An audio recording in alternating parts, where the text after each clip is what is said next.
ঘরে বসেই বানিয়ে ফেললাম মামার বিখ্যাত ইলিশের লেজ ভর্তা। এই জন্য প্রথমে একটা ইলিশের লেজ নিয়ে নিতে হবে। এরপরে লেজটাকে সুন্দরভাবে ধুয়ে পরিষ্কার করে নিয়ে নিচ্ছি। এর উপরে দিয়ে দিচ্ছি হলুদের গুঁড়ো, মরিচের গুঁড়ো, মশলাটা মিক্স করে দিয়ে দিচ্ছি অল্প পরিমাণে লবণ। লেজটাকে কিন্তু আমি মাঝখান থেকে ফেরিয়ে দিচ্ছি যাতে করে মশলাটা সুন্দরভাবে ঢুকে লেজের ভিতরে।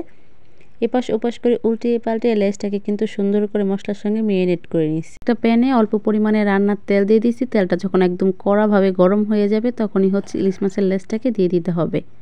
তেলটা কিন্তু ভালো করে গরম করে দিতে হবে, না হলে লেজটা দেওয়ার সাথে সাথেই কড়াইয়ের সাথে কিন্তু লেগে যাবে। আমি হচ্ছে নর্মাল তেল দিয়ে মাছটাকে ভেজে নিচ্ছি, আপনারা চাইলে সরিষার তেল দিয়েও ভেজে নিতে পারেন। এপাশ ওপাশ করে উল্টিয়ে পাল্টিয়ে লাল করে একদম সুন্দরভাবে ভেজে নিচ্ছি লেজটাকে। এখন হচ্ছে তেলে থেকে লেজটাকে উঠিয়ে নিতে হবে। মাছ ভাজার তেলের ভিতরে কিছুটা পরিমাণে আমি শুকনো মরিচ দিয়ে দিলাম। আমি 4টার মতো দিয়ে দিচ্ছি, আপনারা আপনাদের পছন্দ অনুযায়ী কম বেশি ঝালটা করে নেবেন। কিছুক্ষণ পরেই কিন্তু উল্টিয়ে পাল্টিয়ে সুন্দরভাবে আমি মরিচগুলোকে ভেজে নিচ্ছি। এখন হচ্ছে আমি তেলে থেকে মরিচগুলোকে উঠিয়ে নিচ্ছি। এবার হচ্ছে লেজটাকে ভর্তা বানিয়ে নেওয়ার পালা। এই জন্য একটা প্লেটে উঠিয়ে নিচ্ছি। এরপরে হচ্ছে কাঁটাগুলোকে বেছে নিব। এই জন্য লেজটাকে একটু ভেঙে নিয়ে মাঝখান থেকে বড় কাঁটাটাকে সরিয়ে নিচ্ছি। এরপরে হচ্ছে ছোট ছোট কাঁটাগুলোকে হাত দিয়ে বেছে নিব।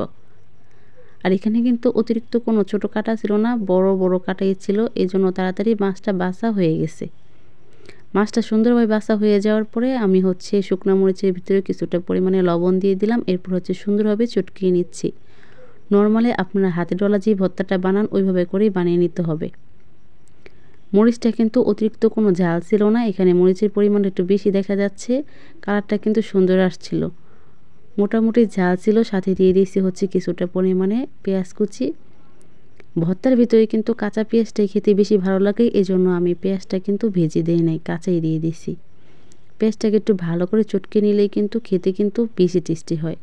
পেঁয়াজটা সুন্দরভাবে চটকে নেওয়া হয়ে যাওয়ার পরে মিহি করে কেটে নেওয়া আমি এখানে পরিমাণ মতো ধনিয়া পাতা কুচি দিয়ে দিলাম।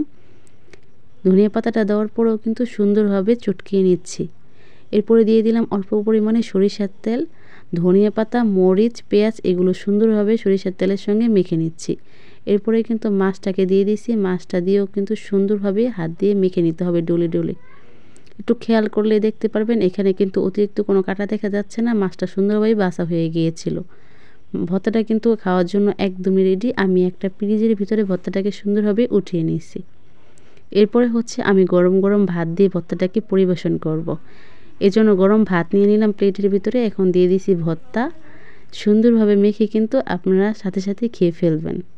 খেতে কিন্তু ভর্তাটা অসাধারণ ছিল, আর সাথে ছিল ধনিয়া পাতা ভর্তা। ধনিয়া পাতা ভর্তাটাও খেতে কিন্তু অসম্ভব মজার ছিল, খাবারটা কিন্তু অসাধারণ।